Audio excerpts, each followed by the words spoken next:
लिख रहा हूं मैं अंजाम जिसका कल आगाज आएगा। लिख रहा हूं मैं अंजाम जिसका कल आगाज आएगा। मेरे लहू का हर कतरा इंकलाब लाएगा।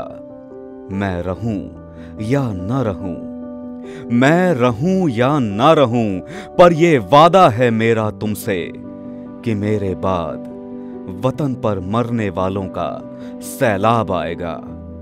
वतन पर मरने वालों का सैलाब आएगा।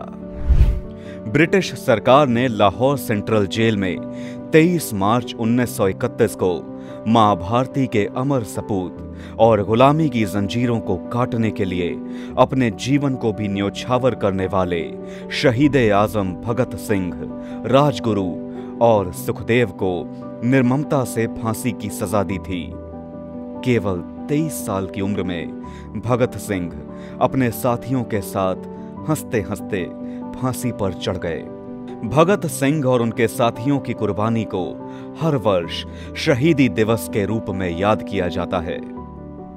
खुशनसीब हैं वो जो वतन पर मिट जाते हैं।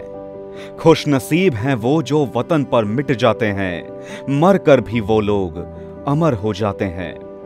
करता हूं तुम्हें सलाम ए वतन पर मिटने वालों। करता हूं तुम्हें सलाम ए वतन पर मिटने वालों, जो अपनी हर सांस को तिरंगे पर न्योछावर कर जाते हैं। तिरंगे पर न्योछावर कर जाते हैं। देश के लिए शहीद हो जाना देशभक्ति का शिखर है। संसार में वही देश सबसे ज्यादा मजबूत होता है जिसके नागरिक अपने देश से सबसे ज्यादा प्रेम करते हैं। भगत सिंह के जीवन का हर पल और उनका हर शब्द युवा भारत को युगों युगों तक अपनी आजादी की रक्षा की प्रेरणा देता रहेगा। उनके माता पिता द्वारा जब उनसे शादी का आग्रह किया गया तो उन्होंने कहा था, अगर मेरा विवाह गुलाम भारत में हुआ तो मेरी वधू केवल मृत्यु होगी। इसके बाद वो हिंदुस्तान सोशलिस्ट रिपब्लिकन एसोसिएशन में शामिल हो गए थे। भगत सिंह ने सुखदेव के साथ मिलकर लाला लाजपत राय की मौत का बदला लेने की योजना बनाई और लाहौर में पुलिस अधीक्षक जेम्स स्कॉट को मारने की एक योजना तैयार की। हालांकि पहचानने में गलती हो जाने के कारण उन्होंने पुलिस अधिकारी जॉन सॉन्डर्स को गोली मार दी थी। सुखदेव और भगत सिंह दोनों लाहौर नेशनल कॉलेज के छात्र थे। प्रकृति का अद्भुत संयोग है कि दोनों ही एक ही साल में लायलपुर में जन्मे थे और एक ही साथ शहीद हुए। 8 अप्रैल 1929 को सेंट्रल असेंबली में हमला करने में राजगुरु का बड़ा योगदान था।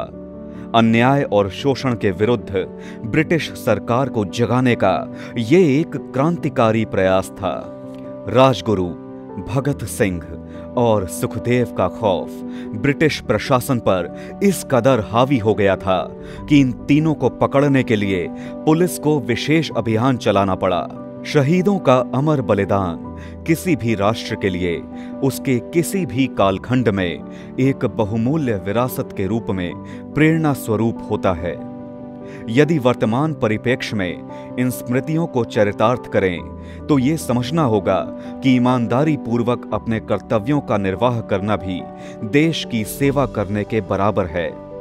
देश के विकास में योगदान देना और देश को सशक्त बनाना भी देशभक्ति है। राष्ट्र जीवन की प्रगति का आशय ये है कि विपरीत परिस्थितियों में भी उनके समाधान के प्रयास का क्रम चलता रहे। हम संघर्षों और समाधानों के द्वारा ही आगे बढ़ते हैं।